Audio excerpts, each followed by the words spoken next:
بس جی ٹھیک ٹھاک آپ سنائیں۔ اچھا غالب بھائی، میرا یہ سوال تھا کہ یہ مسلمان لوگ کہتے ہیں کہ حضور کو وحی آئی تھی اوپر سے، لائک وہ میسیجز ہاں آتے تھے، پھر اس کے بعد وہ جو بھی لکھا وکھا گیا. تو اگر میسیجز آ رہے تھے اور حضور نے قرآن اپنے لائف ٹائم میں کمپائل نہیں کرایا، تو اس میں بار بار بک کا ذکر کیوں آتا ہے کہ آپ یہ نا مائک کتاب ہے؟ تھوڑا سا منہ کے قریب کریں، میرے خیال میں مجھے تو آواز آ رہی ہے مگر باقی لوگوں کو میرا خیال ہے آواز ٹھیک نہیں آ رہی ہوگی۔ اچھا، اب آ رہی ہے؟ تھوڑا اب سا کیسا کریں، ہے؟ آپ کو یہ ہاں کریں، چلیں اب آپ بات کریں، مجھے ہاں، میں یہ آئی کہہ رہا ڈونٹ تھا نو۔ کہ جو وحی آتی تھی پروفٹ محمد پہ، تو وہ تو بعد میں کمپائل ہوئی قرآن کی شکل میں. تو اس ٹائم پہ جو وحی آ رہی ہے تو اس میں بک کا ذکر کیوں ہے بار بار؟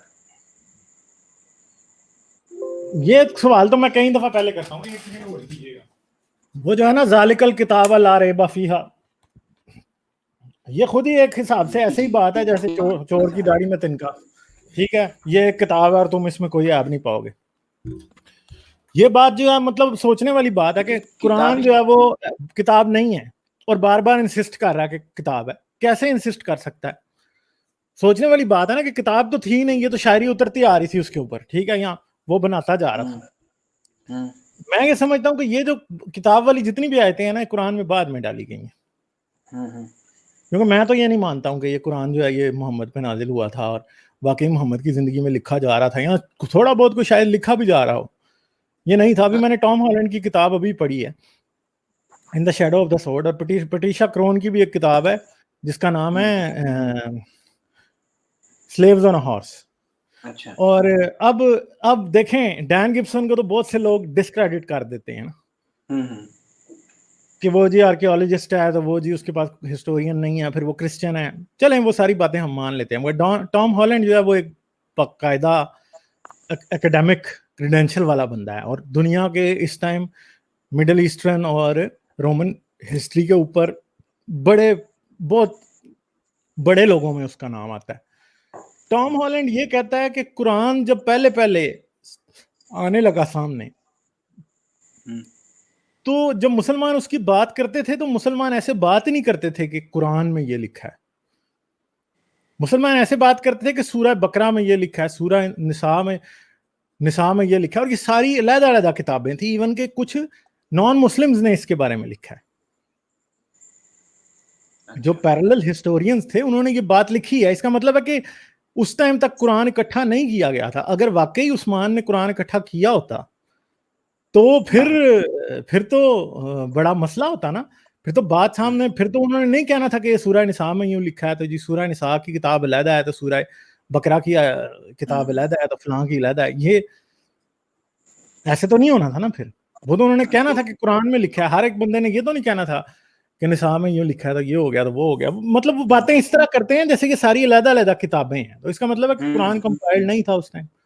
نہیں، وہ تو ٹھیک بات ہے کمبائنڈ نہیں تھا، لیکن یہ تو بہت بڑا کانٹرڈکشن لگتا ہے نا کہ اگر وہی آ یہ رہی ہے نا ہے. کنٹرڈکشن.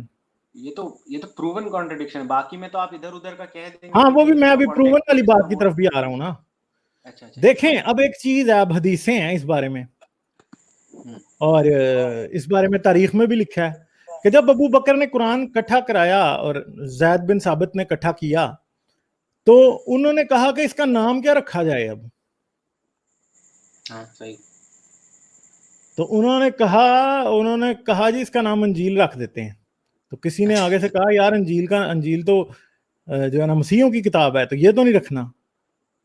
پھر انہوں نے کہا کہ اس کا نام پتہ نہیں، ایک اور بات کی، پھر تیسری بات، پھر انہوں نے کہا اس کا نام مصحف رکھ دیتے ہیں. اور پہلے قرآن کا نام مصحف تھا، قرآن نہیں تھا نام. پہلے قرآن کا نام مصحف تھا، قرآن نام تھا ہی نہیں. ٹھیک ہے، تو جب قرآن نام نہیں تھا تو بات اب سوچنے والی ہے کہ یہ کہاں سے بات آئی پھر کہ قرآن کہاں سے آیا. اس کا مطلب ہے قرآن کا جو کوئی سیکنڈ ایڈیشن آیا جو ابو بکر والا جو عثمان والا ہے اس میں قرآن نام رکھا گیا یا نہیں رکھا گیا. ٹھیک ہے، کہا تو جاتا ہے کہ قرآن ہی اس کو کہہ رہے تھے اس وقت، مگر بات یہ ہے کہ وہ تو پہلے کو بھی قرآن کہہ رہے تھے تاریخ اور حدیثوں کے مطابق. تو اب سوچنے کی بات ہے کہ دوسرے میں بھی رکھا گیا یا نہیں رکھا گیا، اور میں یہ کہتا ہوں کہ دوسرے میں بھی نہیں رکھا گیا. ٹھیک ہے، کیونکہ جو تیسرا تھا جی جی بولیں. اچھا جو تیسرا تھا وہ اب سوچنے کی بات ہے کہ جو تیسرا تھا وہ حجاج بن یوسف نے کمپائل کرایا، اور حجاج بن یوسف نے جو کمپائل کرایا میں سمجھتا ہوں کہ اگر اس نے واقعی کمپائل کرایا تو اس میں بھی جو نام رکھا گیا ہے وہ قرآن رکھا گیا یا نہیں، that is a question mark. کیونکہ یہ بات تو پکی ہے، کیونکہ میں جو سارا کچھ یہ پڑھا ہے اس کے اندر ایک بات ہے کہ جی عبد الملک نے جب قبۃ الخسرا بنوایا، یعنی یہ جو ڈوم آف دا راک ہے، ٹھیک ہے، ڈوم آف دا راک جب اس نے بنوایا تو اس کے اوپر اس نے ایک آیت لکھی قرآن کی، مجھے یاد نہیں ہے، اور جس کا مطلب یہ ہے کہ اسلام کا مطلب ہے اپنے رب کی اطاعت. وہ اب مجھے یاد نہیں ہے کون سی آیت ہے، میں بتا سکتا ہوں دیکھ کے اگر کسی کو ریفرنس چاہیے ہو تو وہ اس نے قبۃ الخسرا کے اوپر لکھی، ٹھیک ہے. تو اب مسئلہ یہ ہے کہ قرآن اس ٹائم بھی کمپائلیشن کی فارم میں تھا یا نہیں، یہ کوسچن مارک ہے، کیونکہ اس کے بعد ہی حجاج کو وہ یہ دیتا ہے انفارمیشن کہ بھائی بتاؤ کہ قرآن اکٹھا کرو، اور مطلب جو ہے نا اس کے اوپر پھر کہتے ہیں کہ اس نے راب لگوا دی. اچھا اب اگلی جو ایک سوچنے والی بات ہے وہ یہ ہے کہ جی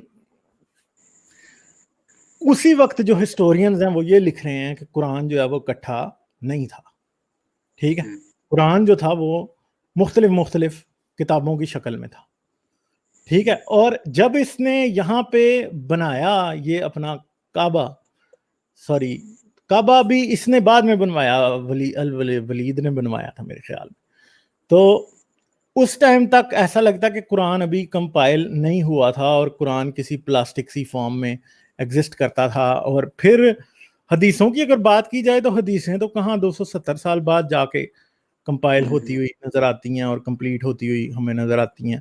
تو جو بھی کمپائلیشن کی سٹوری ہے ساری کی ساری وہ مورخین نے لکھی، جیسے ابن اسحاق نے لکھی، پہلے سب سے پہلا تو ابن اسحاق ہی تھا نا، پھر ابن ہشام نے لکھی، پھر تبری اس سے بعد میں آیا، پھر تبری میں، اور طبقات ابن سعد میں جو کہ طبقات کبیر جس کو کہتے ہیں، اس کتاب کے اندر قرآن کی تدوین کی سٹوری پہلی دفعہ ملتی ہے.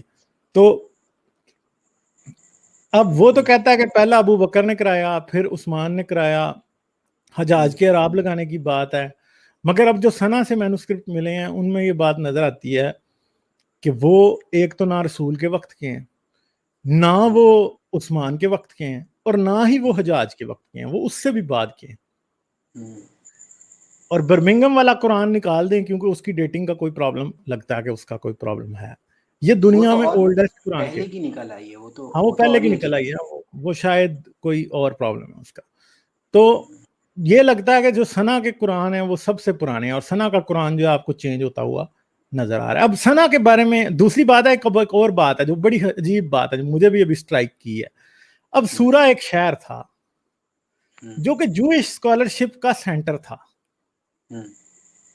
ٹھیک ہے جی، اور سورہ کتنی دور ہے؟ سورہ کوئی 16 میل کے فاصلے پہ ہے کہ پتہ نہیں کتنے میل کے فاصلے، بالکل قریب ہے کوفہ کے.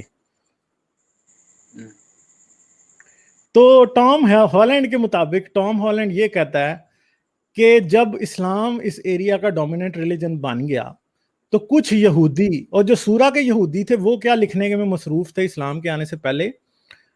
سیکرٹ تورا، جو کہ چھپی ہوئی تورا ہے، جو تورات ایسی ہے جو کہ موسیٰ پہ نازل تو ہوئی تھی مگر وہ صرف ربیوں کو پتا تھی اور وہ لکھی نہیں گئی تھی، تو وہ اسے لکھنا چاہتے تھے اور وہ اس پہ اوپر کام کر رہے تھے. مگر اسلام آ گیا، پھر اسلام جب آیا تو پھر کیا کہتے ہیں، ٹام ہالینڈ کہتا ہے کہ عین ممکن ہے کہ جو کوفی رسم الخط ہے جو کہ پہلا سب سے، جس کے اندر قرآن ہمیں سب سے قدیم نسخے جس کے ملتے ہیں قرآن کے اندر، کہتے ہیں اس سے پہلے بھی رسم الخط تھا جس میں رسول قرآن لکھوایا کرتا تھا مگر اس کا آج تک کوئی فریگمنٹ کہیں سے بھی نہیں ملا، ٹھیک ہے. تو کوفی رسم الخط جو ہے وہ کہتے ہیں کہ کوفہ میں ڈیولپ ہوا ہے، اور کوفہ شہر جو ہے وہ کس نے آباد کیا تھا باقاعدہ؟ وہ علی نے آباد کیا تھا کہتے ہیں، ٹھیک ہے. مگر مسئلہ یہ ہے کہ یہ بھی ایک بڑا کوسچنیبل بات ہے کہ واقعی وہ علی نے بسایا تھا یا نہیں.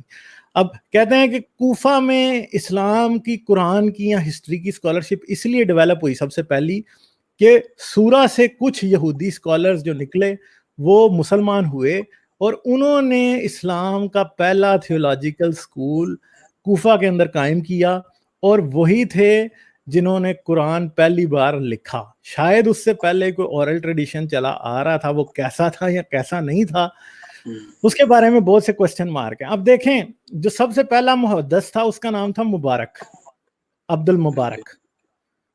وہ جو بندہ تھا وہ کہتے ہیں کہ پتہ نہیں اس کو کتنے لاکھ حدیثیں یاد تھی, اور وہ جہاد کے اوپر حدیثیں سب سے زیادہ سنایا کرتا تھا. اور وہ آتا ہے کوئی رسول سے کوئی 150 سے 250 سال بعد. اور جو حدیثیں شروع میں ملنی شروع ہوتی ہیں, حدیث کی کتابیں بغیر سند کے حدیثیں پہلے ریکارڈ ہوتی تھی, اور سند و اسناد کا کام ابن ہشام کے بھی بعد ہوتا ہے. بخاری پہلی دفعہ اور مالک جو ہے وہ پہلی دفعہ سند اور اسناد کا کام کرتا ہے پہلی دفعہ, اس سے پہلے یہ کبھی ہوا ہی نہیں. تو اب ایک بات ہے کہ جب پچھلے سارے مورخ بغیر سندوں کے لکھتے آ رہے تھے, اب آپ کو پتہ ہے کئی حدیثیں ایسی ہوتی ہیں کہ 15 سے 20 جو ہے بیچ میں بندے ہوتے ہیں جنہوں نے وہ حدیث روایت کی ہوتی ہے, چین ہوتی ہے, ٹھیک ہے. اب مسئلہ یہ ہے کہ پچھلے جو تھے وہ بغیر چین کے لکھی آ رہے ہیں اور بتائی آ رہے ہیں, اور ایک دن بخاری آتا ہے اور وہ چینیں ساری لکھنی شروع کر دیتا ہے. یہ کیسے ہو گیا؟ اور یہ طریقہ یہ جو حدیث کی چین لکھنے کا ہے, یہ بالکل سورہ کے یہودیوں کا طریقہ ہے. جو چین لکھتے ہیں نا, جو اس کی ساری کی ساری جو اس کا کیا اس کو یار اچھا خاصا لفظ ذہن میں, سند جو لکھتے ہیں پوری کہ فلاں نے فلاں کو تو فلاں نے ڈمکان کو تو ڈمکان نے شمکان کو بتایا تو شمکان سے میں نے سنا اور یہ لکھ رہا ہوں, ٹھیک ہے. یہ جو سند ہے پوری کی پوری, یہ طریقہ جو ہے وہی سیکرٹ تورا لکھنے والے سورہ کے یہودی تھے جن کو رومی اور پرشین سلطنت سے نکال دیا گیا تھا. اور سورہ شہر جو تھا وہ جوئش اسکالرشپ کا بہت بڑا شہر تھا, سورہ اور الیگزینڈریا یہ دونوں. اور یہ کہتے ہیں کہ سورہ کا جو انفلوئنس ہے وہ بہت زیادہ ہے. اور ایون کہ یمن دیکھیں, اب جہاں سے قرآن کا پہلا نسخہ دریافت ہو رہے ہیں سب سے اولڈسٹ سنا مینوسکرپٹ, سنا کہاں تھا؟ یہ بھی آپ مطلب اب یہ بھی بات سوچنے کی بات ہے. رسول سے تقریباً کو 100 سال پہلے 150 سال پہلے ہمیار ایک کنگڈم تھا پورا. ہمیار کا جو کنگڈم تھا وہ یہودیہ سے جب روم کی بادشاہ رومیوں نے یہودیوں کو مار دیا اور یہودی سلطنت کا خاتمہ کر دیا, اینڈ ہو گئی, جوڈا کا جو کنگڈم تھا وہ ختم ہو گیا جوڈیا کا. تو انہوں نے کیا کیا, نیچے جا کے یمن میں یہودی کچھ چلے گئے اور انہوں نے یمنی ٹرائبز کو کنورٹ کر کے یہودی کر لیا. اور وہ جو یمنی یہودی تھے ان میں ایک شخص آیا جس کا نام تھا یوسف, اور اس یوسف نے مسیح ہونے کا دعویٰ کر دیا اور یمن پہ قبضہ کر دیا. اور یمن کا وہ پہلا یمن کا ہمیار کا جو کنگڈم تھا وہ جوئش کنگڈم تھا, ٹھیک ہے. اور پھر سنا والی جو ماسک ہے جس کے اندر کعبہ بنا ہوا ہے, ٹھیک ہے, کعبہ سنا والی ماسک کے اندر آج بھی کہتا ڈین گبسن تو کہتا ہے یہ وہ کعبہ ہے. وہ اس کعبے کی کیا سٹوری تھی کہ جو یوسف تھا اس نے کرسچنز کی پرسیکیوشن شروع کی ہمیار کے کنگڈم میں, ٹھیک ہے. اس کی خبر روم کو ہوئی, مطلب کانسٹینٹینوپل کو ہوئی. کانسٹینٹینوپل میں جو سیزر تھا اس نے کیا کیا, جو آپ کے ایتھوپیا کا کنگ تھا اس کو ہائر کیا, وہ بھی کرسچن تھا, اسے پیسے شیسے لگائے, اسے کہا کہ جا کے ہمیار والوں کو مار جا کے. تو اس نے جا کے یوسف کو قتل کیا وہاں پہ, ٹھیک ہے. تو اب آپ مجھے بات بتائیں کہ وہ سنا والے جو تھے وہ موسٹ پرابلی اس ٹائم کرسچن ہو گئے ہوں گے کیونکہ وہاں پہ جو, اور پھر ان کی یاد میں اس نے ایک کعبہ بنایا یمن کے اندر جو کہ ایتھوپین کنگ تھا اس نے. اب سوچنے کی بات ہے کہ وہاں پہ جو بھی وہ کرسچن ہو گئے ہوں گے وہ سنا میں اسکالرشپ کا کام کرتے تھے, جوئش اور کرسچن اسکالرشپ کا. ظاہری بات ہے جوڈائزم وہاں سے ٹوٹلی ختم تو نہیں ہو گیا, موجود تو تھا نا وہاں پہ. تو سنا بھی ایک سینٹر تھا اسکالرشپ کا یہودیوں کی. اور وہ میں نے آپ کو بتایا کہ وہ سیکرٹ تورا لکھ رہے تھے, اور سیکرٹ تورا وہ اسی طرح لکھتے تھے کہ فلانے نے ڈمکانے کو ڈمکانے, فلانے کو فلانے نے فلانے کو بتایا, اور اس طرز کے اوپر کیا لکھی جاتی تھی, حدیث لکھی جاتی تھی. تو قرآن کے سب سے پرانا نسخہ وہاں سے ملتا ہے. قرآن کا جو سب سے جو پرانا اسکرپٹ ہے وہ کوفہ میں, جسے کوفی اسکرپٹ کہا جاتا ہے, وہ تیار ہوتا ہے. کوفہ جو ہے وہ سورہ سے تھوڑا سا دور ہے, اور سنا کہاں پہ ہے, وہی پرانے ہمیاری کنگڈم کے اندر سنا موجود ہے, اور سنا والا وہ سارا کچھ وہاں پہ موجود ہے. تو اب سوچنے کی بات ہے کہ قرآن بنانے میں تو مجھے لگتا ہے کہ یہودیوں کا ہاتھ ہے, ٹھیک ہے.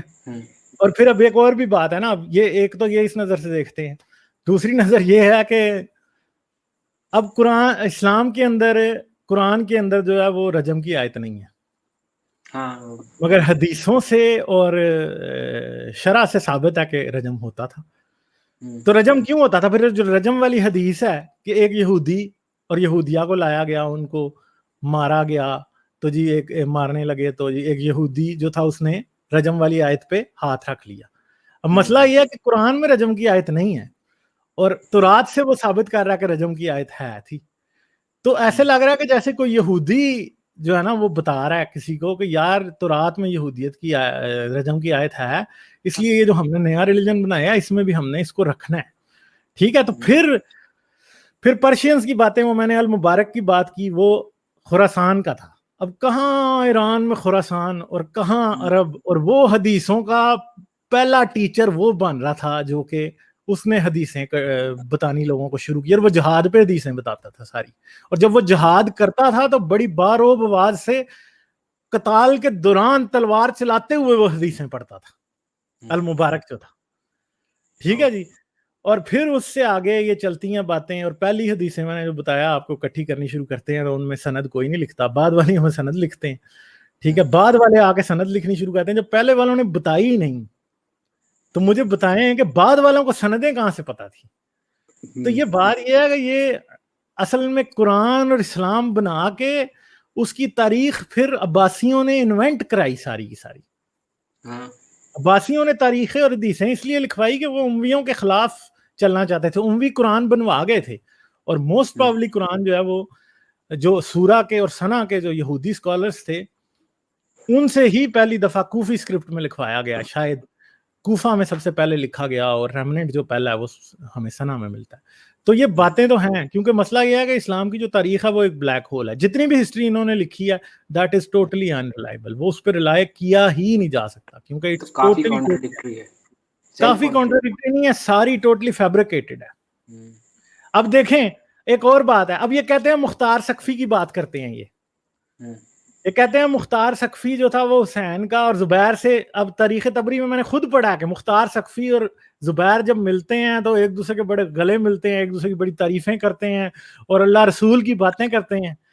اور کرسچن پیرلل ہسٹری سے یہ بات اب لکھی ہوئی ملی ہوئی ہے کہ مختار سقفی نبوت کا دعوے دار تھا, اور مختار سقفی نے ایک کرسی کے اوپر ایک رنگ برنگا کپڑا دلوایا ہوا تھا اور ہر جنگ میں اس کو لے کے جاتا تھا, جیسے بنی اسرائیل عہد کے صندوق کو, یا جو کیا اس کو کہتے ہیں یار, اس کا کیا نام ہے انگلش میں, آرک آف دا کوننٹ کو لے کے جاتے تھے, اس طرح وہ اس کرسی کو لے کے جاتے تھے. اور کچھ لوگ یہ کہتے تھے یہ علی کے گھر سے, علی کا جب گھر جلا تھا تو اس میں سے ایک پردہ بچ گیا تھا, تو یہ وہ پردہ ہے جس کو یہ کرسی پہ ڈال کے لے کے جاتا ہے. اور وہ نبوت کا دعوے دار تھا مختار سقفی. میں تو کئی بار کہتا ہوں کہ زبیر بھی نبوت کا دعوے دار تھا, تو ہو سکتا ہے موسٹ پرابلی حسین بھی نبوت کا دعوے دار تھا. اصل میں امویوں نے رستہ بند کیا تھا, یہ تو ہر کوئی نبوت کا دعوے دار نبی بنتے آ رہے تھے. پھر ایک اور بھی نبی تھا جو جس نے فارس میں نبی تھا, اس نے فارس سے اعلان کر دیا اور اس نے کہا کہ میں زوراسٹر کا بھی, محمد کا بھی اور یسوع کا تینوں کا جانشین ہوں. وہ بھی آ گیا, پھر انہوں نے اس کو بھی جا کے ہرایا. تو یہ ساری باتیں اس طرح ہی ہیں.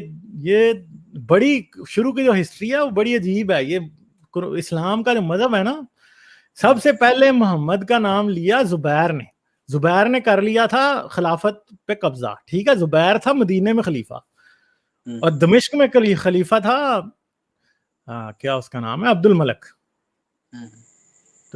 یزید کے مرنے کے بعد, یزید کے مرنے کے بعد تھا مروان تھا, یا مروان یا عبد الملک کے دور کی بات ہے, نہیں مروان کی, یہاں یہ عبد الملک بن مروان, عبد الملک کے دور کی بات ہے. زبیر ادھر خلیفہ تھا اور ادھر مروان وہ تھا, وہ خلیفہ دوسرا عبد الملک. ٹھیک ہے, کیونکہ یزید مر گیا تھا, اور یزید کے بعد مروان جب مرا پھر عبد الملک بنا. اور پھر کیا ہوا جی, زبیر نے سکے جاری کیے سب سے پہلے, جس کے اوپر لکھا تھا لا الہ الا اللہ محمد رسول اللہ, یا محمد رسول اللہ, اس طرح کچھ لکھا تھا. سب سے پہلے اس نے سکے جاری کیے تھے. اس کی نقل میں پھر عبد الملک نے بھی لا الہ الا اللہ محمد رسول اللہ والے سکے پہلی دفعہ جاری کیے تھے. پرشین منٹس سے اس نے جاری کیے تھے سب سے پہلی دفعہ. تو ایسے لگ رہا کہ زبیر اور اس کے درمیان مقابلہ چل رہا تھا کہ کون جو ہے نا وہ محمد کا جانشین کون ہے. ٹھیک ہے, تو اب پتہ نہیں ہے کہ زبیر واقعی ہوگا یا نہیں ہوگا, کیونکہ امویوں کے اوپر لوگوں کو اس بات پہ بھی اعتراض تھا کہ وہ خلیفۃ اللہ کہتے تھے اپنے آپ کو, وہ خلیفۃ الرسول نہیں تھے کہتے. صحیح بغاوت کے یہ اب جو کہتے ہیں بغاوت میں, اس میں بھی اعتراض تھا ان کو. تو اب مطلب یہ اب ساری سوچنے والی باتیں ہیں کہ ادھر کتنا کیا ہوا ہوگا. تو پہلا جو ذکر ہے وہ ملتا ہے عبد الملک کے سکوں کے اوپر محمد رسول اللہ کا, اس سے پہلے کہیں نہیں ملتا. اگر آپ میری ویڈیوز کو پسند کرتے ہیں تو سبسکرائب کریں اور گھنٹی کا بٹن دبانا نہ بھولیں, اور مجھے پیٹریون پر سپورٹ کریں. پیٹریون پر آپ کی مدد میرے لیے میرے اس کام کو جاری رکھنے میں انتہائی مددگار ثابت ہوگی.